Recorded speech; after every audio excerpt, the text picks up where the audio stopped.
Hey guys, I'm April and I'm in the education department here at the zoo, but I'm also a keeper. So one of my main jobs is to look after the program animals. And so today we'd like to show you a training session with our skunk Stinker.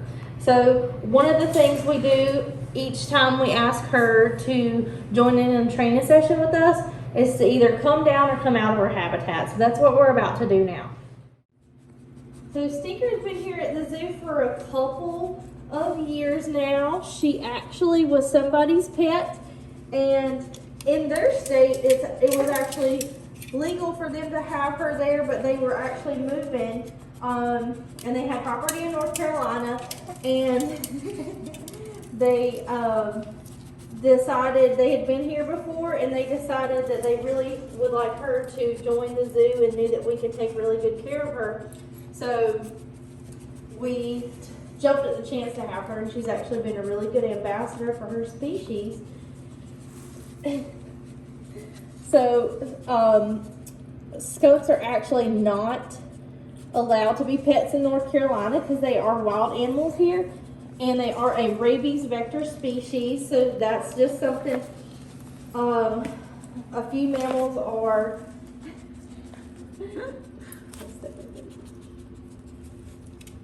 So she is a rabies vector species, and that actually just means that we have to take extra precautions when working with her because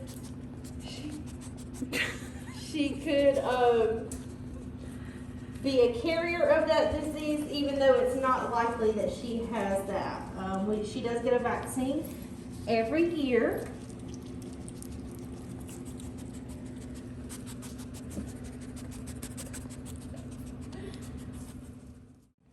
First steps we had when training her was to get her to trust us, and by doing that we just kind of offered her food just for being in our presence and coming out around us, which was a huge step because she was a new animal here. And the next thing we did was getting her to be crate trained. And we really wanted that to be solid because she is an education animal, and she has to go in her crate a lot, and she has to be comfortable in her crate. And she's going to show you how much she loves her crate. Kennel. Oh, good girl. And so each time she goes in her crate, we always want it to be positive so that in the happenstance that something bad were to happen, that would kind of be a way we could catch her up if needed, or she's just really comfortable on long rides in the car in her crate. You ready? You can come out. Come. Get your little cup. Good girl. And another thing that we've worked with Stinker on doing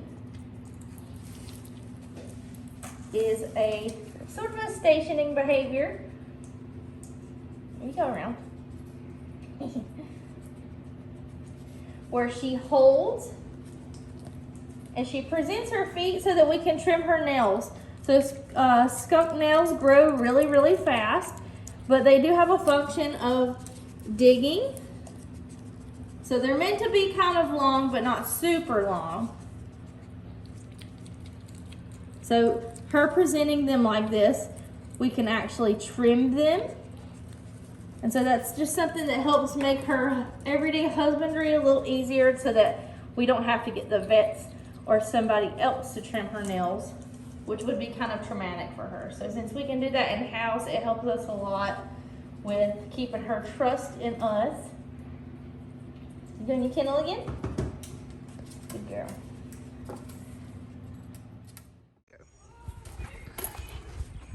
So one of the really cool things about having Stinker be able to crate is the fact that we can take her other places.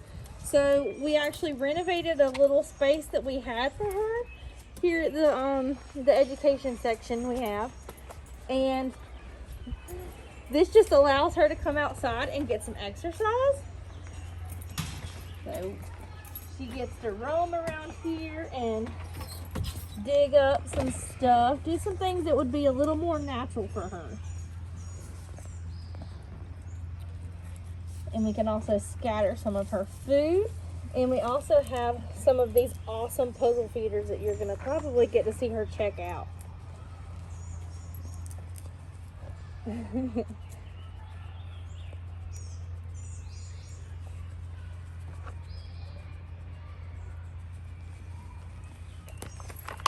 So a little bit about these puzzle feeders are they're actually for animals like dogs and cats. And we had some of our pretty awesome fans actually use our Amazon wish list to buy these for our animals here at the zoo. So you can see Stinker is a pro at puzzles. She knows something's in there because her sniffer's telling her that it is.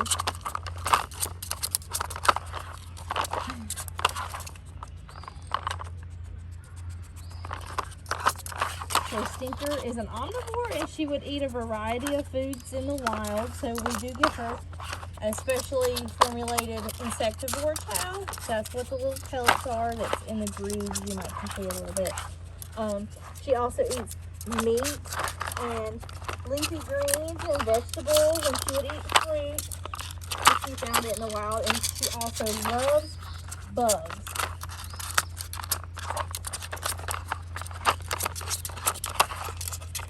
So talking about her nails, the nails would also help her to dig up bugs in the wild or dig a burrow. So having some training behaviors to help us maintain those are pretty awesome.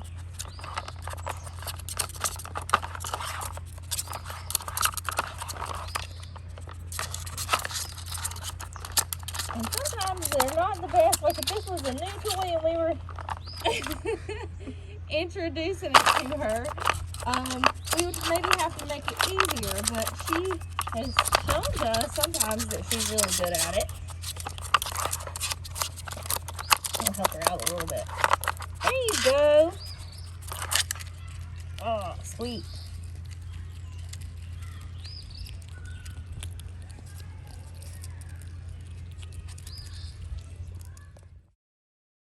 So some of the foods that Stinker is eating is an insectivore diet, and she's also eating mice in the wild. They actually would do a really good job at keeping rodent populations down. They eat a large amount of mice. They also eat bugs and vegetables, and they would probably eat fruits if they could find some, and some leafy greens.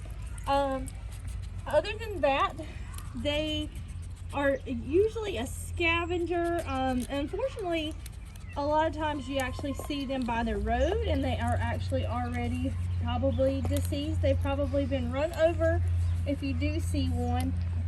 So things we can do to prevent that are to not throw our trash out. A lot of people, they kind of forget that if you throw something that's biodegradable like an apple core or a banana peel out, that it does still have an effect on animals.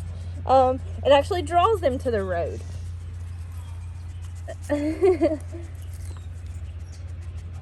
Yes, Stinky.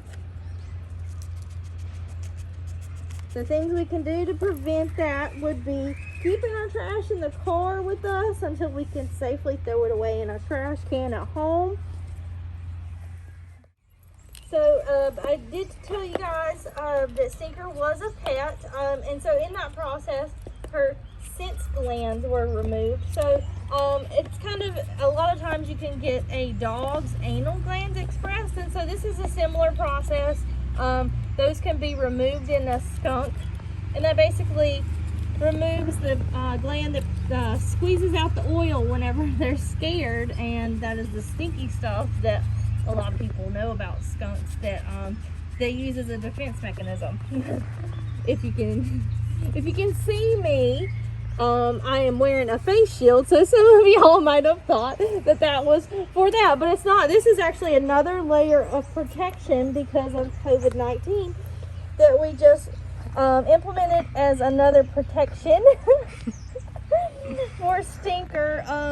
A lot of animals actually can contract the virus, so us keepers wear face masks, gloves, and with some animals we do wear face shields because we know that they are also susceptible to the virus. So we want to protect Stinker the most we can, so we do not mind adding these extra precautions.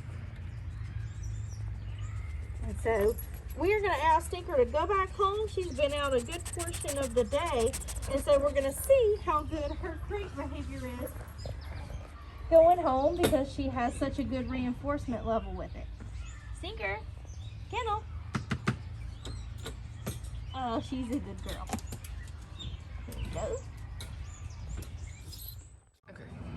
Okay guys, so we have brought Stinker back to her habitat, and this is where she kind of sleeps out overnight in a air-conditioned or heated room depending on the season.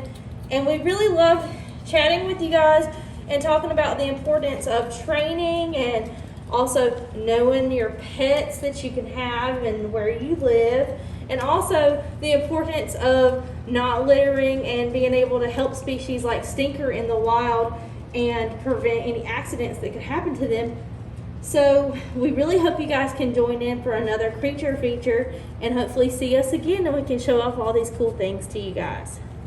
Bye. Bye. Say bye to Stinker.